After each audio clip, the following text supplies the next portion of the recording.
This episode of the Gravel Warfare Podcast takes us all the way back to September 2020 to the Kansas Cannonball 550. I'd like to give a special thanks to Matthew Slater and Bobby Thompson from Emporia, Kansas, for all the work they put into this event. Matthew for organizing a fun, free, and challenging event, and Bobby for creating this Cannonball Southeast course. I'd also like to recognize two tougher-than-nails finishers of the Cannonball 550, Lance Toby and Andy Phillips. Thanks for being on the program, fellas. This podcast has been a long time in the works, and I appreciate everyone's time involved in making it happen. For episode number 3, the crew headed out to Andy's hometown of Topeka, Kansas, and sat down at the Blind Tiger Brewery for an awesome lunch, great local beers, and a sort of ultra-cycling reunion. I deviated from the standard format on this episode and surrendered my mic to the hot mess, queen of the short course, former Gravel Warfare Podcast guest herself, Marylou Bosveld. We had so much fun and the beer was so good that we decided pretty early on this would need to be a two-parter. So without further ado, the Gravel Warfare Podcast, Season 2, Episode 3, Part 1.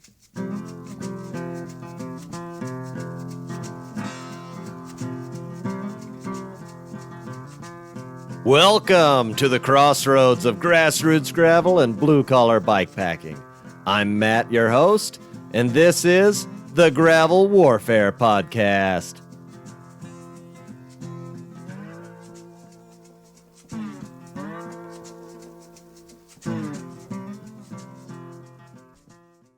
Hey everybody, we are back with the Gravel Warfare Podcast for the long-awaited Kansas Cannonball 550 edition. I'm Matt, your host. I'm here inside the Blind Tiger Brewing Company in Topeka, Kansas. I've got Lance Toby, Andy Phillips, and back, if you remember from the Ladies of the Open Range podcast, I've got as a guest host, Marylou Bosveld. Marylou, I'm going to go ahead and turn things over to you, and I'm going to be a guest on my own program. Do it. You are quite the guest. Thank you. Thank you. I am ecstatic to be here hosting this nice little round table. First of all, for those of you who are not able to see the podcast, I just want to tell you what it looks like from my vantage point, which is I know I'm here to talk all things endurance cycling with three dudes that look like we should be hosting an axe sharpening session or how to build a log cabin out of like a box of matches. So it's quite comical. There's a lot of facial hair here, and none of these jokers are built for speed. I'm a little concerned actually at the cholesterol level collective at this table, but so it just makes the feat that you gentlemen accomplished that much more worthy of discussing today. I don't know much about this event because for me riding 50 miles is an endurance quest, if you will. So I'm going to maybe popcorn around a little bit and let's find out a little bit about this endurance ride or race that is the Cannonball 550. Matt, who is the race promoter for this event and how long has it been going on? I'm not sure the exact number of years. Maybe you can help me out a little bit, Lance. I know Matthew Slater puts on this event. It's ran out of Emporia, Kansas, and they've done a couple different loops. The particular loop we did last September was called the Kansas Cannonball Southwest Loop. Southeast Loop. Matthew Slater is, I guess, officially the race promoter / director. Bobby Thompson from Gravel Guru fame is the one who made the route, and it was pretty excellent. So they've got to be at least in their third year, do you think, of the fourth year of the Kansas Cannonball 550. Okay, Lance, is this a race, a ride? What's the Yes. Yes, all of the above. You can ride it and bike pack it if you want, or you can try to race it and even race just your own goal of finishing at a set time.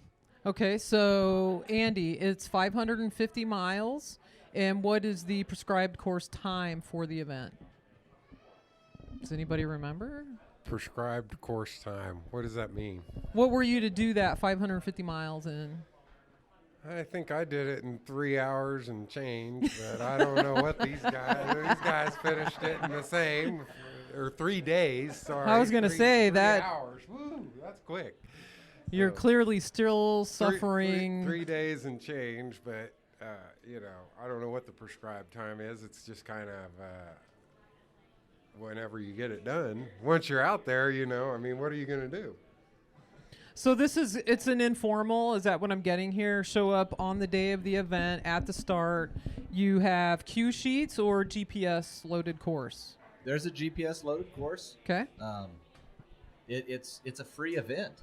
Oh. So, it's kind of a do your own thing. There's no support, and it's a free event. They put it on GPS where you can get the cues, and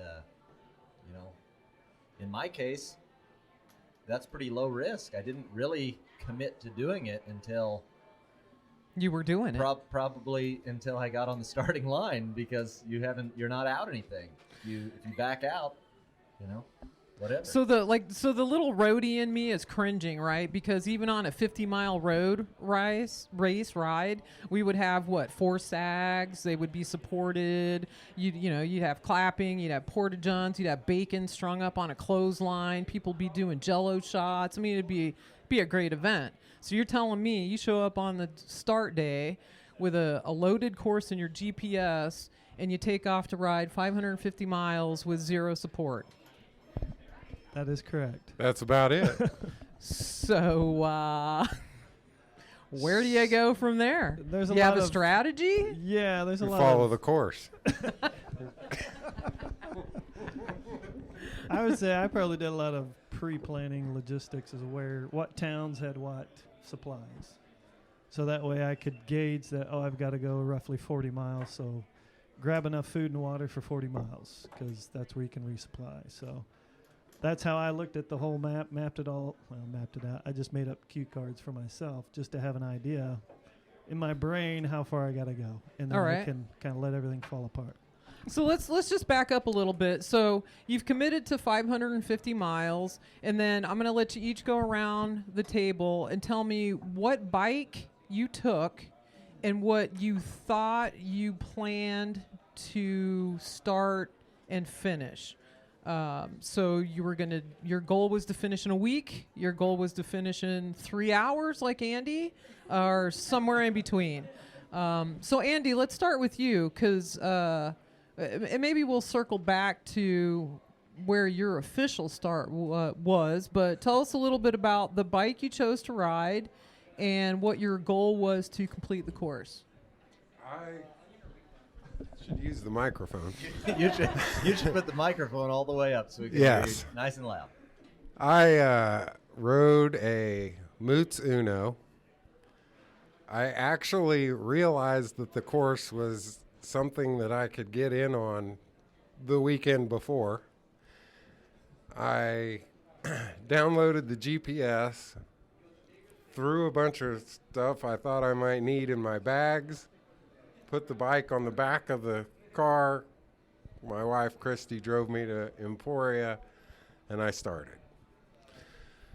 I didn't That- really have a plan.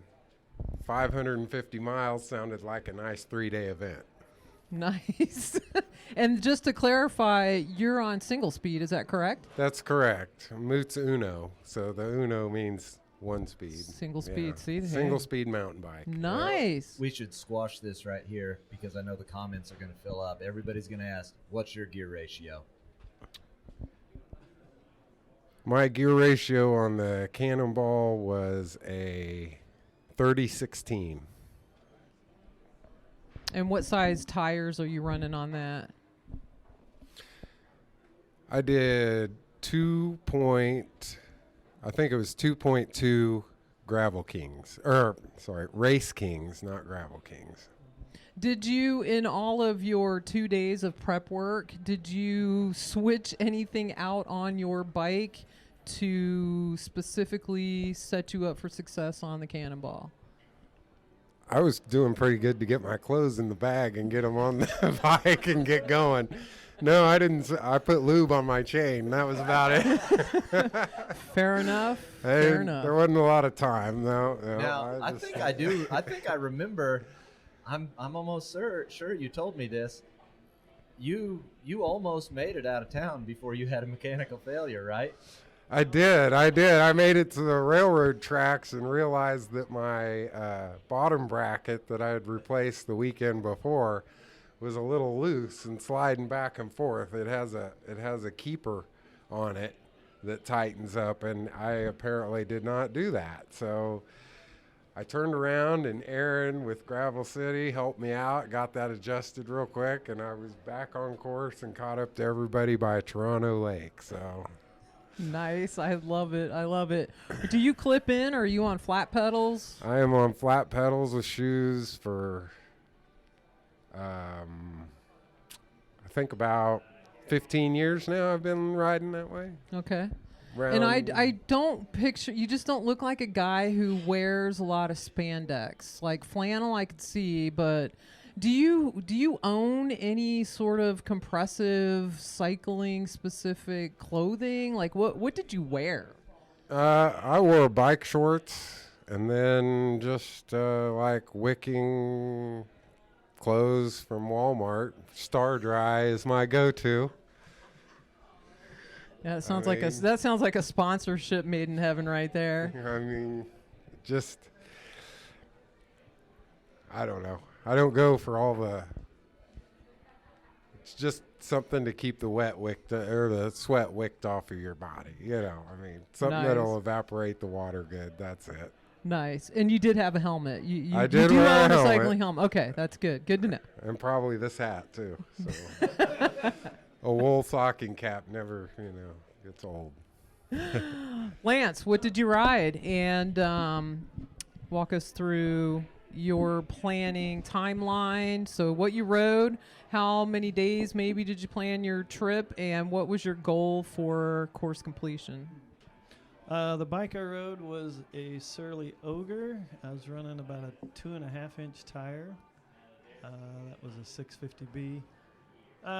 Hopefully it would have a little more cushion over the rocks. That was the idea behind it. Run a 1x system. What else? That's pretty much it for the bike. As far as prep, I was probably about 4 weeks out when I was trying to figure out all the stuff I was going to carry because I'd never done anything this long before. So I was loading the bike with what I thought I would carry, doing some test runs, stripping it down, whittling it down, deleting stuff, changing it out, changing different mounting points for water, other gear that I needed, just trying to find something that would work. But yeah, I was trying to ride just regular, consistent those last 4 weeks prior to just to get time on the bike. What's your next part of the question? Did you have a specific timeline that you wanted to complete? I think in my head I had 4 to 5 days. Okay. Somewhere in there I had it in my head that there was a cutoff at 4 days. I don't know why. But towards the end, somehow I had that stuck in my head that Tuesday at 7 a.m. it was over, and you'd be kind of counted as after the call sign, so to speak. So that's what made me choose to keep going and finish. But yeah, what I finished was about what I wanted. Yeah. So two different experiences with like 2 days of planning versus 2 weeks of planning. So we're getting a little better here. All right, Gravel Warfare, walk us through your mount of choice and how long you pre-planned and what your goal finish time was. So I had wanted to do the Kansas Cannonball the previous year, but I had been sick with a sinus infection for the better part of a month, and when it kind of rolled around, since I didn't have much invested, I backed out. I didn't feel like doing it, and so it was a big goal of mine to do a multi-day bike packing adventure like that. So this one made sense. It's close, low cost, free option, and Lance and I had kind of decided maybe we should do this, but I'm not sure either one really knew if the other one was seriously going to do it. We kind of went back and forth with this. So, on my way to see Ty Bragg finish the Trans South Dakota in at the finish line there, I had located a gentleman on Facebook who had a titanium salsa timberjack for sale in Minnesota. So we made a slight detour to Minnesota before going and seeing Ty at the finish line, and I made a few basic adjustments on that bike. I put a new seat on it. I put some new handlebars on it. I kind of adjusted things the way I thought they would go, and I only put about 50 or 60 miles on the bike before I took off. But the big thing I wanted to do, not knowing whether this was going to work or not, I didn't want to buy a lot of stuff, so I borrowed a full frame bag that fit pretty well, and I took a lot of gear that I already owned that is definitely not the lightest weight option. And I think when it was all said and done, I think my bike was over 65 pounds probably. I tried to whittle things down as much as I could, but when you ride an extra large frame, it's a heavy bike anyway, and I definitely overpacked. As far as time goes to finish the race, I really didn't know. I kind of, the race started on a Friday, and I was already taking off work to go do that, so I kind of hoped to be back Monday. No, I didn't really do any math. It was just kind of a wish list, and once I found out Lance was doing a bunch of prep work with cue sheets and where to stop, I thought I didn't need to waste my time doing that. I'll just, whenever he says it's time to get a drink, I guess, I'll stop and get a drink too. And so that's kind of how I played that. Sounds about right. I think that goes right along with, my next question, talking about like a training plan. I already know how this is going to play out, You've already kind of set the conditions for lack thereof being the predominant feature for the setup here, but and I kind of know what you did, Matt, in that it took you all of July to ride 500 miles, and then in August, in 3 days, you try to cram in 550 miles. So that's one way to train. I did the Trek Challenge in July, and I know you and some other local ladies did the 1,000-mile Trek Challenge, and I couldn't commit to that, but I did commit to the 500-mile Trek Challenge, and I made it. In the month of July, I did 500 miles. Thursday, before the last day, I rode 100 miles, and then on the last day, I rode about 35, and that finished out my 500 miles for the month. So I might be a little bit of a mileage procrastinator. Slightly, just a little. Andy, what was your physical training going into this 550 mile? I mean, because in the number of days that you have planned to do this, you're riding 100 miles a day. So just so our viewer listenership has an idea, this 550 mile Cannonball race ride is legit meant to be done with a stop clock situation. So it's start at the start and the clock ticks, and you're done when you cross the finish line. There are no mandatory checkpoints, and you can ride during the day, you can ride at night, and we'll get into some of the details of that. But just to kind of wrap your mind around the physical toll on the body, knowing that on average you're going to ride about 100 miles a day. And somewhere in there, you got to figure out when you're going to eat, sleep, drink. There's only so much you can carry on your bike, and then you've got weather, wind, a host of environmental factors, probably hallucinogenic type of lack of sleep, and again, all great stuff. But I know this. I didn't even participate in this event. These are the things I'm thinking about. So I want to know what was going through your head. What was your physical training like going into this? Well, specifically for the Cannonball 550, it was basically zero. Which is what I thought, But it I mean, I don't want to come across like I'm like making too much of it or anything, but I mean, I probably had 8,500 or 9,000 miles for the year when I started the Cannonball. It's pretty high mileage. And so, well, I finished last year with 11,200. And so it's just, I just thought, sounds like a good weekend ride. Let's go do it, you know, and I just showed up and went. That was my training plan. There was no training plan. It's not uncommon then for you to spend a ride for you could be it's in excess of 50 miles, in excess of 75 miles. My usual evening ride is anywhere from 3 to 5 hours in the saddle. Yeah. So. And you're able to do that. 50 miles, 30 miles, that's not. Yeah, and you're able to do that kind of back to back, even at the ripe old age of, 40 something. Yeah. You can ride 50 miles on Monday and Tuesday hit it again. Yeah, my training is usually back to back long days, and so I'd already done the open range in Pratt. And nice, love that event. Yearly, I bike pack up to it, and so that's 245 miles up there.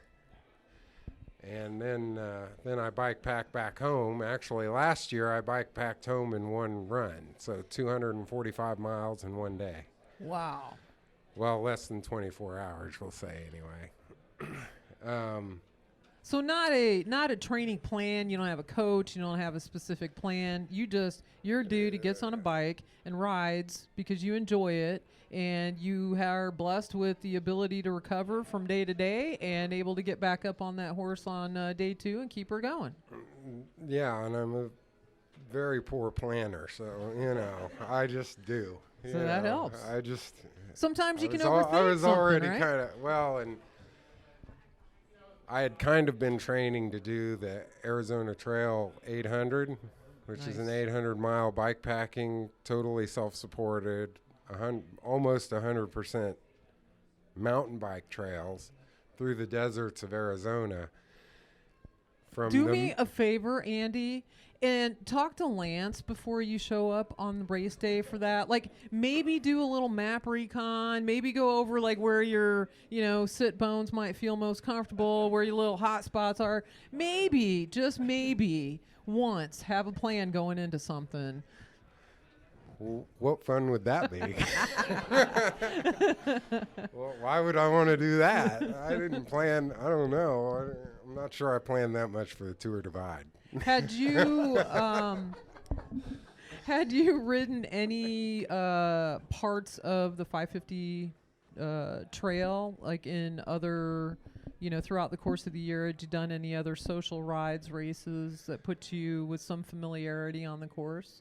Not particularly on this year, but I've probably covered 85% of Kansas on a bike. Yeah. With a tent and a bag, so I know I had seen a lot of it before. I'd been through Fort Scott. I've been through, I've ridden a lot of Kansas before on a bike. Yeah. Just training. I did the Tour Divide in 2019, so I did a lot of training for that. Sure. And trying to get ready for it, which I don't know if that really worked out or not. But anyway, I've covered a lot of Kansas between riding to Pratt and back every year, and nice for the last 5, and just various other bike packing events across the state. Yeah, very good. How about you, Lance? Did you hire a coach? Did you download a training plan? Did you talk to any of those high-speed, low-drag racers out of Santa Fe? Well, being I'm a bike mechanic, I didn't hire a coach. Okay. Because being a mechanic makes you a coach. I see where you're going with that. No. I don't have the money for it. Okay. Now that makes sense. I was saying, come on, really? What was your question again? Well, how did you prepare your body? He's not even drinking beer. I know. He makes me want to drink. Oh, well, after finishing that, I can look back. Well, I think going into this, only thing I had to go on was just the amount of riding I have done in the past. having done Dirty Kansas, having done some other several 100-mile trips, some bike packing trips with my wife, it was just kind of an understanding of what's required. And a lot of this, I've come to understand, it's more mental. It's more your brain. I like that. Having an understanding of what's ahead of you and just being able to stay on the task to get to the next point. So as far as training for this, just, in talking with this guy over here, Matt, we had talked about it the year before and kind of had that on our radar. And with the last year being so messed up with COVID, it just seemed like the natural thing to go for it because nothing else was happening. We hadn't really done much else. So I just kind of finally set my mind to it and started looking at the course, looking at where things were. The logistics is probably what believe it or not, I think I enjoy doing that. Mm-hmm. As geeky as that is. The planning part of it is kind of fun, trying to figure out. And several times I tried to figure out how to break the course down into 4 days, roughly equal segments, just to have it in my head. And I could never get a nice clean break that would dump me in a town with everything I needed for the night. So I had some days that were a little longer, some days that were shorter. In the final call, I was on day 3, and I called an audible and just decided to go for it because my calculations said I'd end up there midnight and I'd be done. So I was actually, between Fort Scott and the end, I was actually going to stay in Ottawa for the night. But I ended up just on a roll and said, let's just go for it. There's no point in playing around. Just might as well get it done. But well, since you touched on it a little bit, give us since it sounds like you of this knucklehead group here you were really the only one who did any sort of map recon. Let's get the straight up answer here. So kind of walk us through then, generally speaking, from where did you start and in what town? And what was your roughly daily mileage total in some of the towns that you passed through so that anybody could, pull up the Google's map or local folks would have an idea of how this your flow of traffic here? Well, we drove down to Emporia, showed up that morning. My plan, I had actually reserved hotel rooms, so I was kind of soft in that respect because I didn't camp at all. I just bought rooms. The plus side of that is that you have an end point each day. Right. So all you got to focus on is getting to that point, and you're done for the day.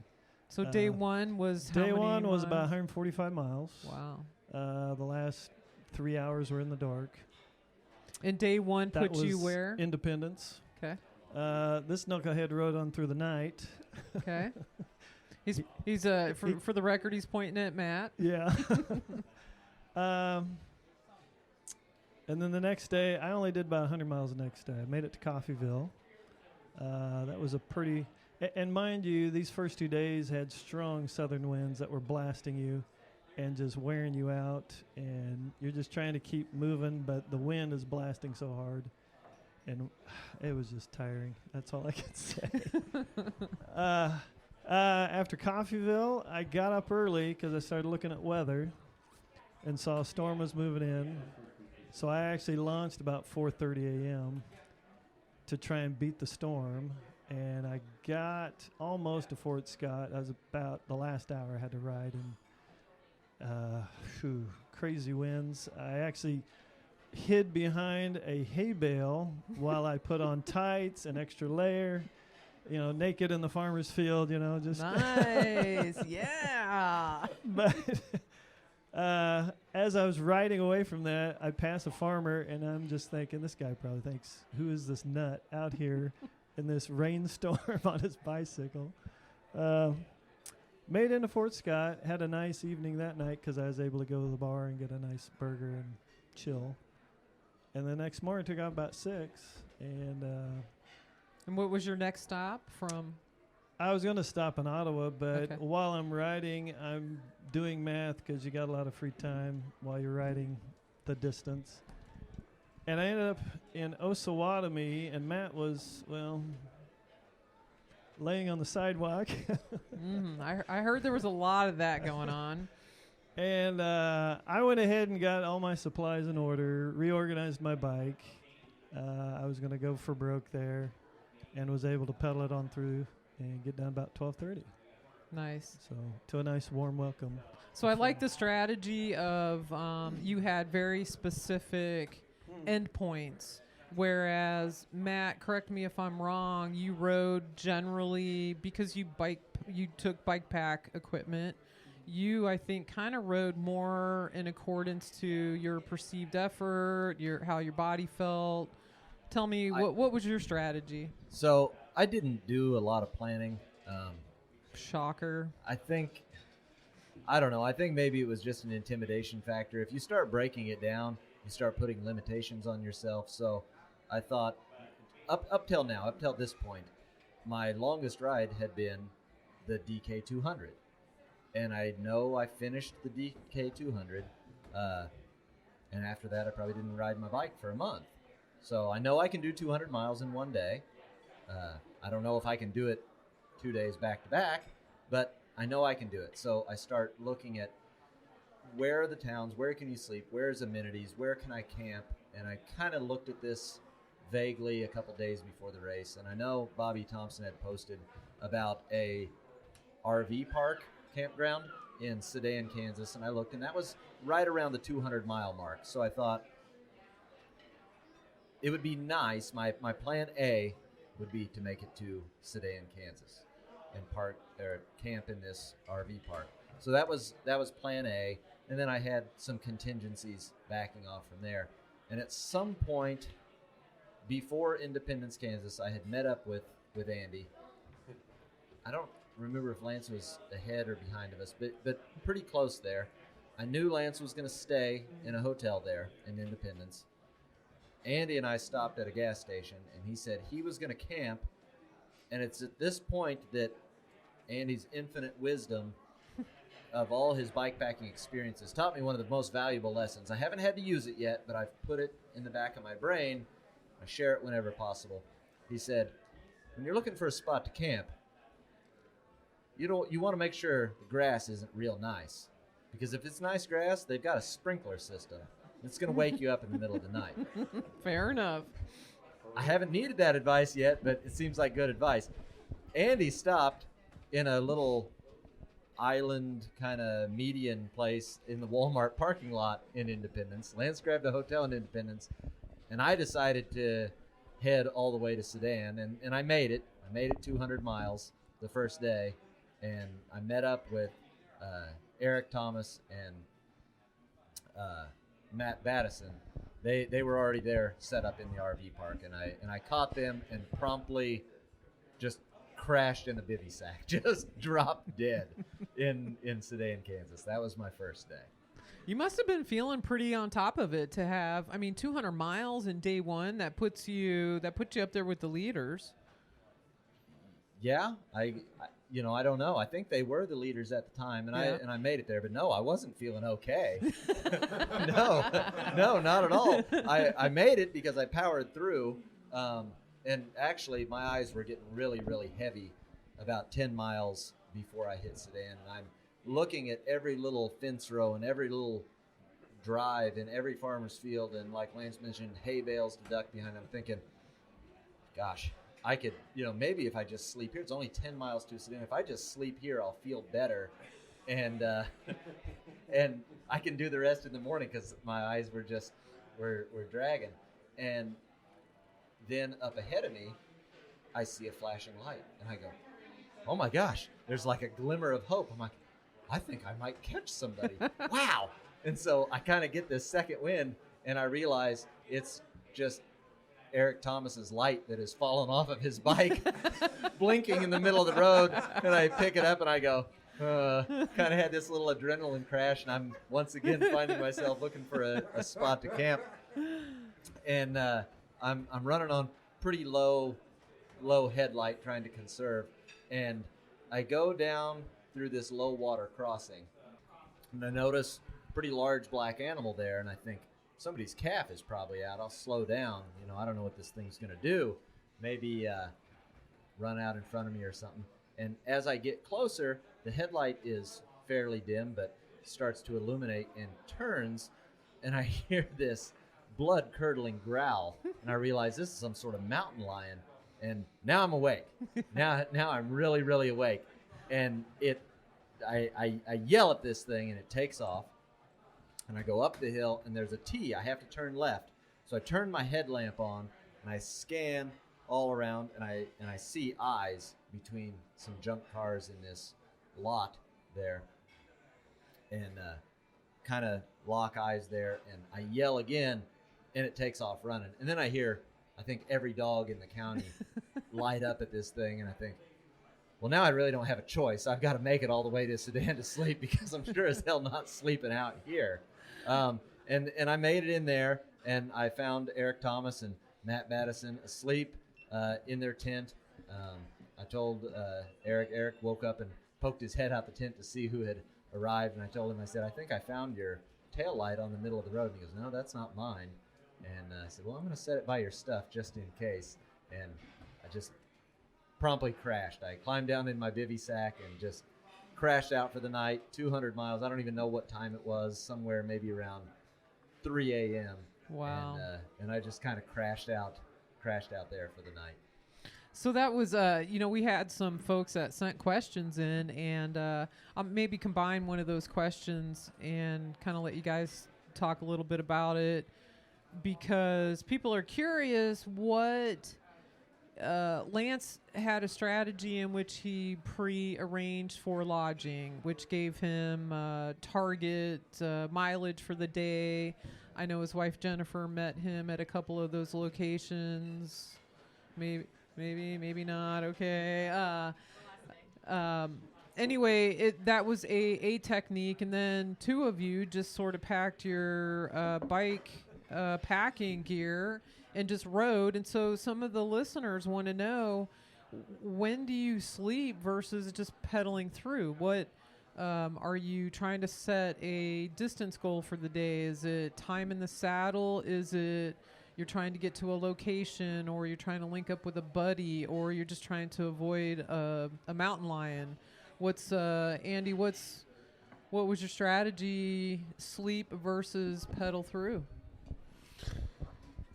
Well, my strategy was to ride as far as I felt like I could get comfortably. So at least 100 miles on day one, 100 and a quarter, 150, whatever. Day one, I wasn't wanting to push it too much.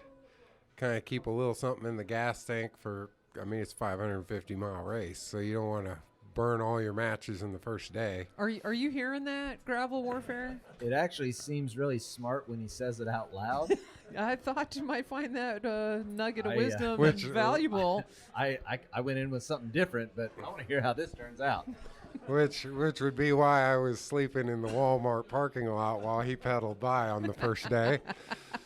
But and then like towards the end, when we were Matt and I came across each other again at the Casey's in Mound City, right? And it had been raining on me since Fort Scott, and I was quite honestly stuck in shorts and a rain jacket, and it was probably in the 50s, 40s maybe, I don't know, kind of cold. Mm-hmm. I was colder than I thought, because I had it in my mind, just keep the legs moving and you will make it. You won't die, just keep pedaling. Then I got into Casey's there, and it was freaking freezing. But anyway, when I came across him, my plan for that was ride through the night. Just get to the finish, get all the way to Emporia, that's it. So when it comes towards the last days, I kind of get to the point where it's like, I don't care how many matches I burn, I'm going to make it all the way to the end. 200 miles, 250, I can ride that in a 24-hour period. But after all that cold and rain and then getting into the Casey's, I got a cup of coffee and I think it was a slice of really cold stale pizza. I was kind of like, maybe it's smart for me to stop here. He's getting a room. I could share a room. That'd be a little bit smarter. And then, like, walking across the parking lot at Casey's to get over to this cabin, which we finally found thanks to some local help. I was shaking so bad that I had, like, barely 2 sips left in my coffee, and I could hardly keep it in my 20-ounce cup. I mean, it was all over the place. I mean, just... The hand gesture you just did was that like was classic. just like, I just like wish, trying to get really across wish we could. the street. Like, I can't stop shaking, I made it into Mound City. That was the third night, I guess. I think we maybe skipped a day. Yeah. I made it into Mound City about an hour before Andy, and at that point, I was thinking about quitting the race at Mound City. I pulled into Casey's. I hadn't really seen anybody all day. It had rained on me for a good solid hour coming into Mound City. I had stopped and put on rain gear, but it was still, the temperature dropped 20 degrees. I made it into Casey's, which is really the only thing in Mound City, Kansas. And I made it in, and I'd ate, and I texted my wife. And I remember what I sent her. So I have to tell you this story to tell you that story. Yeah. There's a gentleman out of Kansas City named Kurt Shellman, the chamois butter rep. Yes. And he's raced the Dirty Kansas many, many times. And he does a clinic every year before the DK where he tells new riders what to expect. And I've observed his clinic a couple times. And Kurt has a story about racing the DK, and he pulls into the last checkpoint. Kurt's very, very fast. And he spends all his matches out on the course. And he says every year when he races the DK, he gets to about 150 miles, and he gets to the last checkpoint. And he said he's out of energy. He's just at the point where he wants to finish. He's burned all his matches, and he gets really emotional. And he said, at 150 miles, that's where I see my dad. He said, my dad's been dead for 20 years, and he always shows up at that checkpoint. And I've listened to him tell that story a few times, and I remember pulling into Mound City wet and cold, and my knee hurt, and I was thinking about giving up, and I sent my wife a text message, and I said, I think I just met Kurt Shellman's dad. And she, strangely enough, knew what I meant, and she said, do you want me to call you? I said, no, I don't want to talk right now. And I just sat in the bathroom of Casey's for a really long time trying to warm up. And then I ate some pizza, and then it dawned on me, I should check track leaders and see where everybody's at.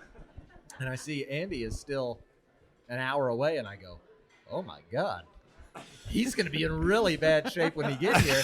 And that's honestly, before then I thought, this is probably it. I think maybe I have met my mental limit, meeting Kurt Shellman's dad out there and everything. And then I thought, holy shit, Andy's coming in here. He's going to be in really, really, really bad shape. And sure enough, he was. When he got there, he was in really bad shape. But that's honestly, Andy, what kept me in the race was kind of waiting on you. I'm like, well, I can't call for a ride. I'm not going to leave him out here. And you're right. We had a really hard time finding a place to stay in Mound City. And I think we asked everybody. I asked the girl making the sandwiches at Casey's. I asked somebody else, people coming in to get gas, like, yeah, can we stay at your house? Like, what can we do? Yeah, it was like a customer at the last minute that said, oh, I know the guy that owns those things over there. I'll go talk to him right now. Yeah, we were literally talking, well, we could just hang out in here until they close, and then we could just sleep on the sidewalk. It's under the awning, and we could just put our sleeping bags out here. Nobody will probably throw us out of here tonight. Yeah, and we ended up finding a place and getting in there, and it was nice to be warm, and all that kind of. It was good. It was a miracle that we even found it. Where on the course, Andy, did you meet Kurt Shellman? Where did you see? Where did you run into your? I Kurt? did not. You did not. I did not. You still had more in the tank. No. I don't usually have those kind of experiences. I just think this is it or this ain't it, you know. And no, I just it was good to have I think it was a wise move. Clear up until I actually wasn't looking at track leaders.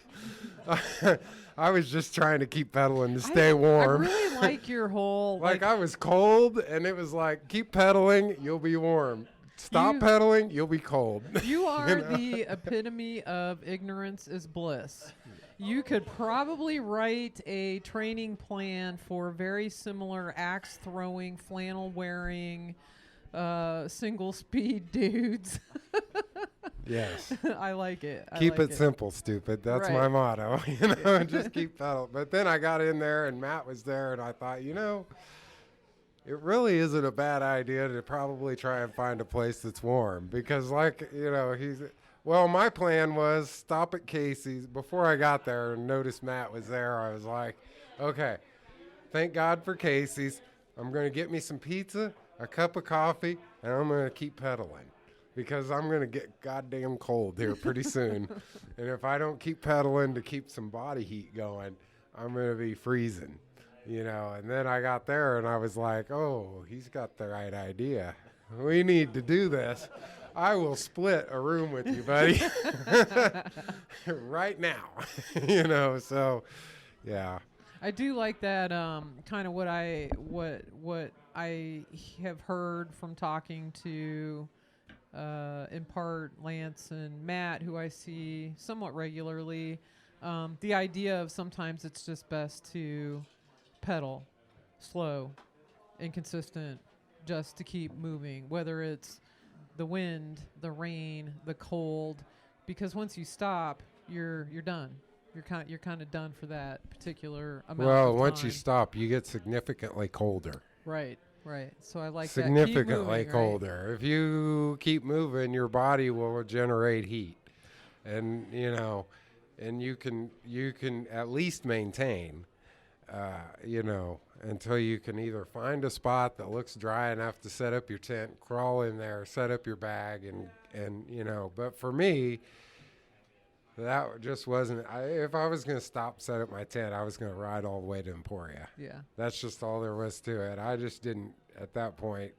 But looking back on it, I can say that would have been a poor decision. Yeah.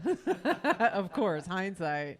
Lance, how many, because you had a little bit different experience in that you were able to check into a couple of hotels. So on average, like how much sleep are you getting? Were you planning on showing up at dinner time, getting 8 hours of sleep and getting back on the road the next day? Or is this like, I'm going to check in, sleep a few hours? In those 3 days, almost 4 days, how much sleep did you actually get? I think I usually got about a good 5 hour sleep time. Mm-hmm.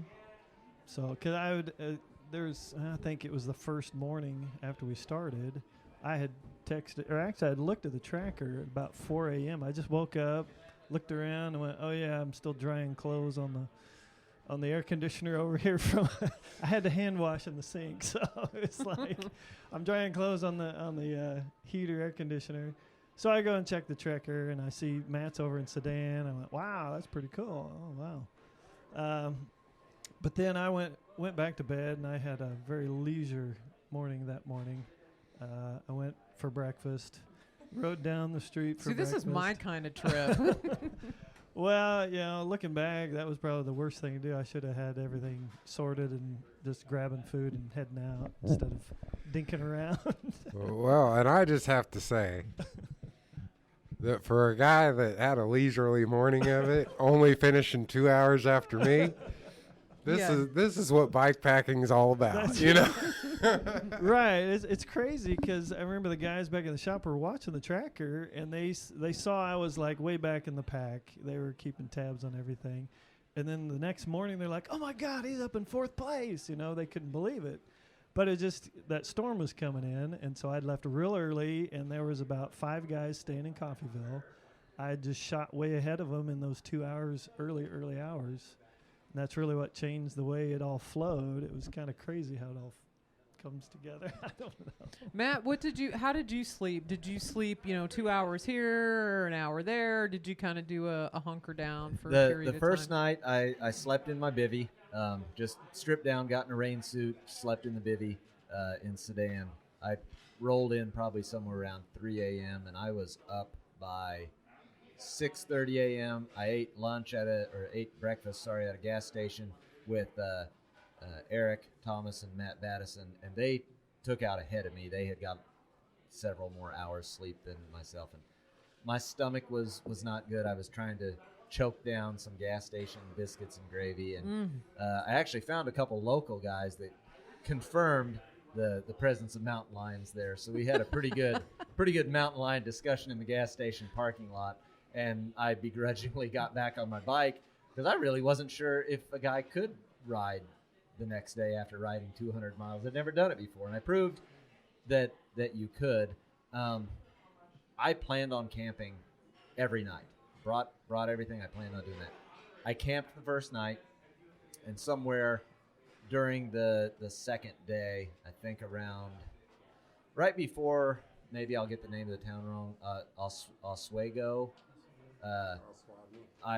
Before then, my IT band on my right leg really started bothering me, and I stopped at the Casey's in Oswego. Vinny from Cantu Wheels was out on the course taking pictures, and I kind of had dinner while I chatted with her and put an ice bag on it and trying to figure out what I'm going to do. And at that point, I wasn't ready to call it in. My plan A was to make it to Fort Scott that night, and I didn't think that was going to happen. So I settled on Frontenac, and I had already scoped out a park that I could camp at.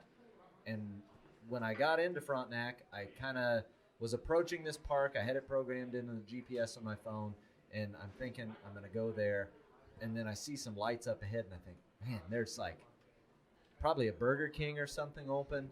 A hot meal would be really good. And I check the time, and I go, I think they're open for like 15 more minutes. If I really, really hurry, I could get to Burger King, and then I'll just come back to the park. And I pedal as fast as I can for about 3 miles, and I see this Holiday Inn, and I go, the hell with Burger King. And I just ride my bike through the front doors, and I ask if they have a room, and they say yes. And so I wheel my bike up there, and I didn't really get a dinner. All I'm thinking is I can get a shower, and I can use the ice machine to pack a trash bag full of ice and put on my knee because it really, really hurts. So that's what I did the second night, and then third night, Andy and I snuggled up in a cabin in Mountain City and got dry from the rain. So my plans kind of they got the kibosh put on them. Camped one night of the race. Nice. Matt, talk a little bit to me about, let's talk a little bit about weather. I know it sounds like all said and done, I think at the end of the Cannonball, you each were in excess of 550 miles. Matt, almost 570. You told me just shy of 18,000 feet in elevation gain.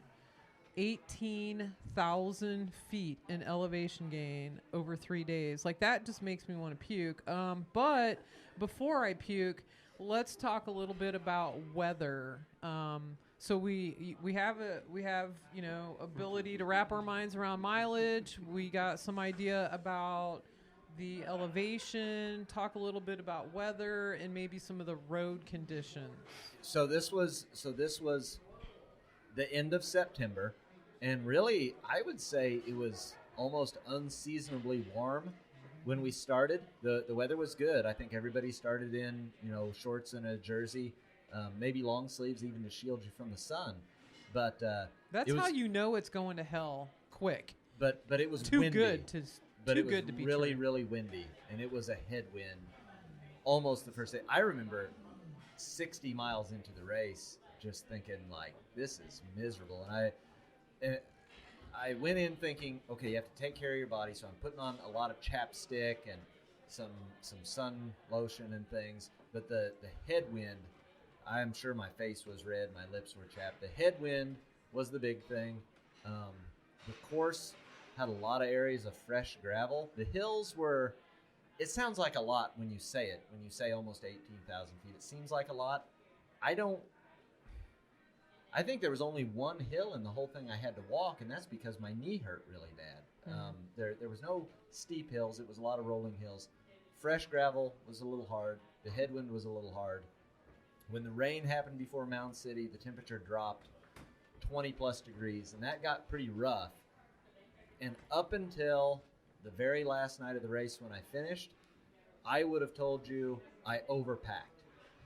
And by the end of the race, the temperature had dropped into probably the low 40s, and I ended up having everything on that I brought except my rain suit. And if I would have had to go another 2 hours, I probably would have had that on as well. So I had 2 pairs of bib shorts, I had a pair of tights, I had a jersey, I had gloves, arm sleeves, and I had a small down vest. I had all that on. And I still had a rain suit to boot, but I didn't pull that out. But it got really, really cold the night I finished. And so talk about finish, and I'll let everybody kind of go around. I'll do it in accordance to chronological finish. You guys all finished at night, and Andy, you completed your experience in 3 hours and change. No. Look, he's still on the course. That is what's going on here. He's still out there. He said he didn't meet Kurt. I'm always out there. 3 days, 15 hours. Okay. I think it's kind of what you did. That's the consensus. At 10 p.m. And so I get to have some creative liberties with this interview. I want to know, what is it when you hit 3 days, 15 hours, and you were at the finish? What was your finisher's choice? Like, did you want a medal, a tiara, a naked woman, a cold beer, a marching band? What do you want for a finisher's medal? Sleep.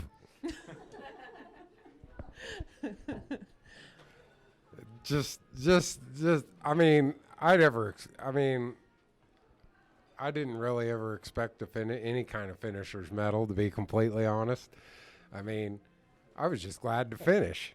You know, it was a good ride. I had a good time, you know, especially, like I said before, I didn't really plan anything. It was like the week before it started that I said, I'll go, you know, on Facebook. I was busy in the middle of 3 or 4 other things, finished those up, packed my stuff. Wife drove me up to Emporia. I went. That's all there was to it, you know.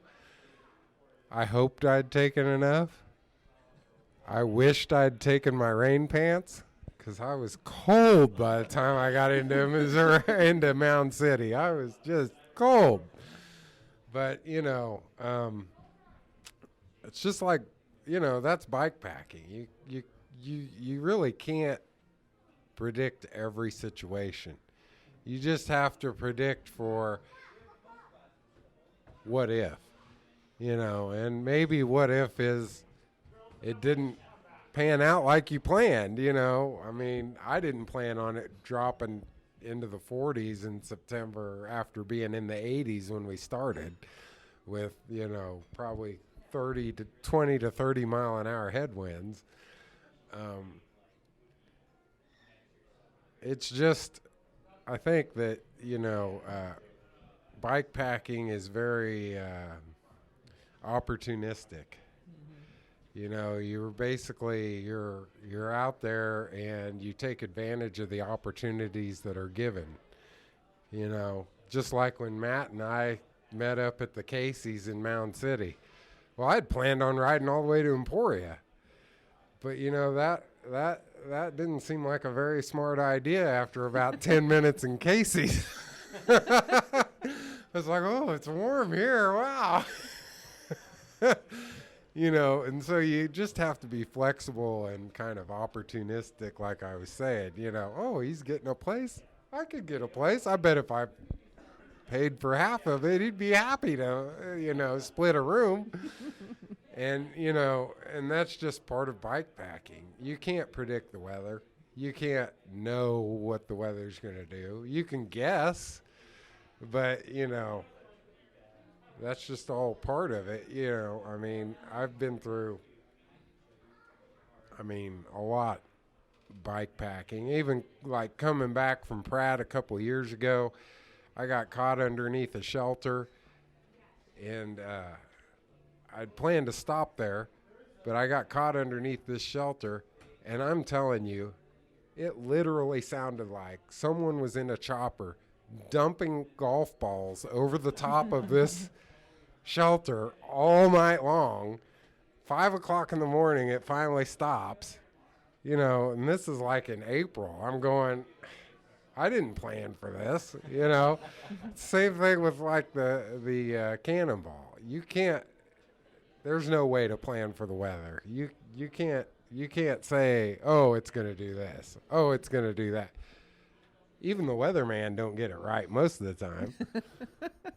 And so, it's just a matter of just getting through it, really. Plan for everything and hope you don't need it, but, carry as little as possible. I don't know. That's hard to do, really. You just do the best you can. That's what everybody does, is just the best they can. Yeah. Lance. Do tell us about your... was We're in the interesting. dark What now. is that? We just lost power for a hot minute. That was pretty sexy. Is everybody okay? Everybody check their super sensitive items? Got it all? Good, good. Lance. What? You, in this little group here, you came in second to Andy. And do you recall your time? What was it? 3 days and probably 18-ish hours. Put you somewhere in that. around midnight. Yeah, it was about 12:30. Okay, and I know Jennifer met you there at the finish. She was there along She was with there. several other noisemakers. Some other Idiots. noisemakers. Yeah, Idiots. yeah. But so my creative flexibility and Yeah, here we go. questionings. What is it a guy after 3 days and 18 hours really wants at the finish? Well, I really enjoyed the hamburger that Ty Bragg gave me. Well, as far as what were you saying before? Maybe like marching what kind of band, a reward or something? you It was know, the more- yellow jersey. It was more the completion that was more appealing than getting any kind of thing. I call them dust collectors. Uh-huh. But it's it was more seeing everybody there. That was probably the best. People hooping and hollering, making noise, and you realize you just finally finished it. You knew that at 3 miles out, but you're like, well, it's still not done though. I got to get in. I could fall over here. Who knows? So, but it's mostly having people at the line happy to see you there and that you made it. That's what I got. Before Matt, I let you finish. I want to say, just based on the observations from this, I just kind of want to get it in before we close out. What I get here is so opposite of my riding racing style, which is I rely heavily upon sag stops where I'm available to fuel on decent food, clean water. I have yet to have rides in excess of days. Sometimes I can be a fair weather rider. You certainly did not have that opportunity. You, on watching some of the virtual information I had access to, you were not riding with one another in some group dynamic, drafting off of one another. So it really was man versus nature. The other thing I appreciate at events I do is crowd input. You are riding sometimes in the middle of the night into a town. The only thing open is a Casey's. So it just is really interesting to hear how humbling this experience is for you guys, that you go into it with zero expectations on some course completion other than the satisfaction of just living to ride your bike another day. I think that's really great. But Matt, tell us about your finish. So we picked up where Andy and I stayed in Mound City after the rain, and we got dry, we got showers, we got warm, got all the clothes dried out. We left the next morning, and I think there was a fair amount of wind that day as well. But I remember that day was the day of really thick gravel, and my knee hurt. I had a really tight IT band. As I say, that happened before Frontig in the end of day 2, and I battled that, and it was really tough, and it really grates on you. And I just kept pedaling as much as I could, and at some point I rolled into Osawatomie, and I was really feeling pretty down. And I stopped at this steakhouse, and I thought, I'm going to eat a steak. I'm going to eat a really good meal. I hadn't had a good meal. I'd been living off gas station food. And I thought, I'm going to eat a steak. I'm going to eat a baked potato. I'm going to see how I feel. And I stayed there at the Whistle Stop in Osawatomie. I stayed there for well over an hour. And all the people there, I'm sure they could probably smell me, you know.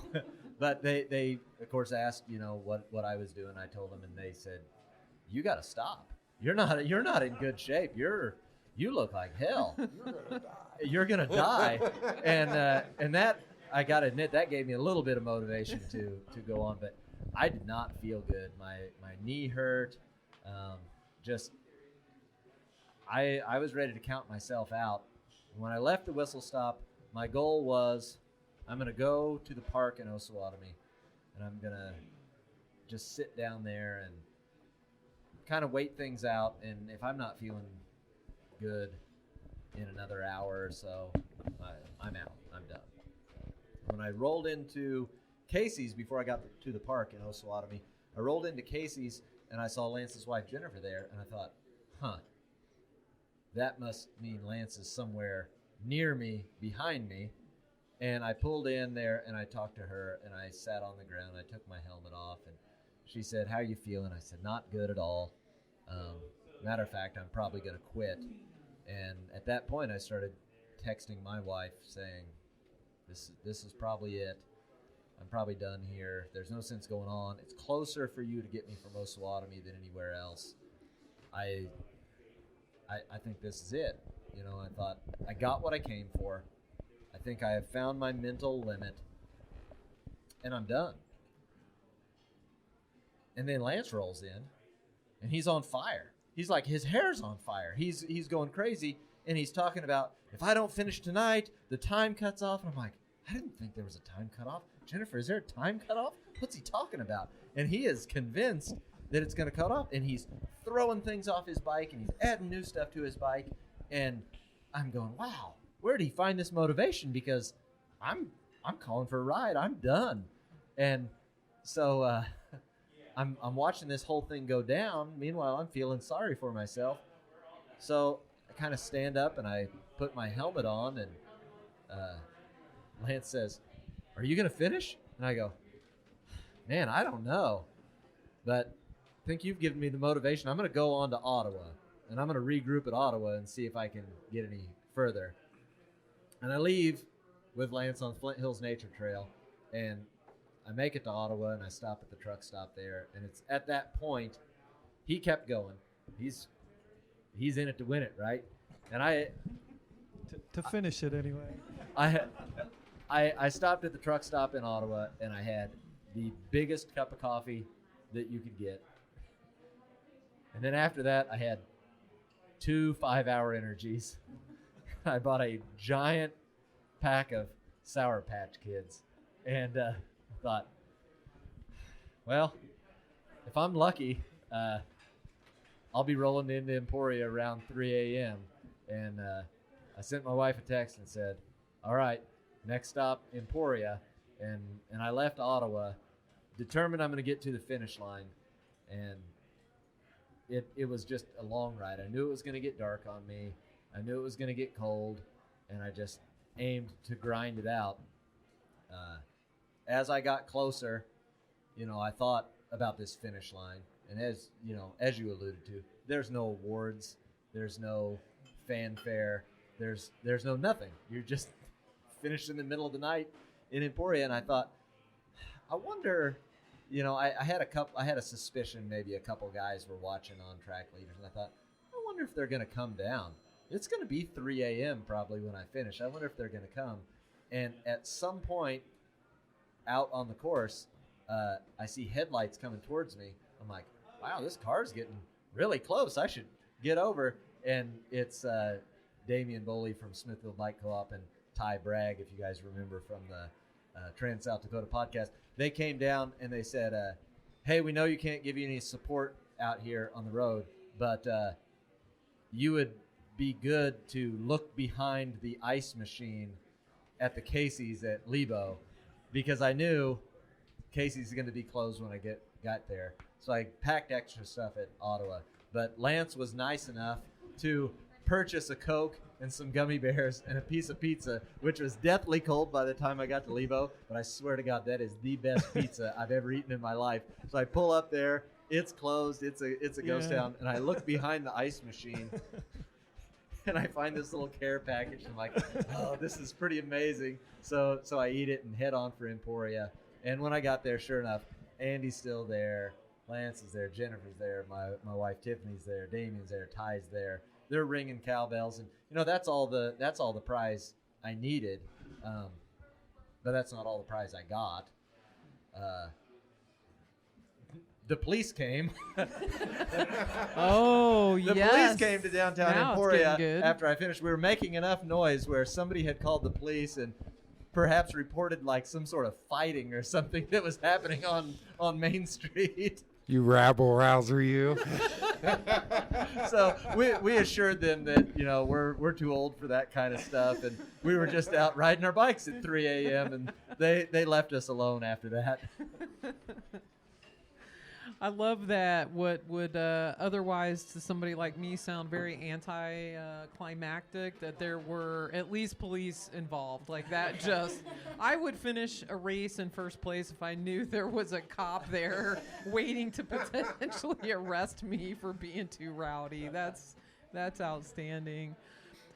Gentlemen, I appreciate your time for podcast version 1 on the course description and some deets on pedaling versus sleeping, and we're going to do a session 2. We've gone a long time on this, so we're going to make this a 2-part episode. We're going to order up another round here at the Blind Tiger Brewery in Topeka, Kansas. We're going to order up another round, and we've kind of talked about the race. We've kind of talked about our experiences out there. I know we've got a lot of listeners and social media fans that have asked a lot of questions about hydration, nutrition, gear. Let's make part 2 about that. Thanks, everybody, for listening. This is the end of part 1. Stay tuned for part 2 of the Gravel Warfare Podcast, Cannonball 550 edition. Thank you, guys.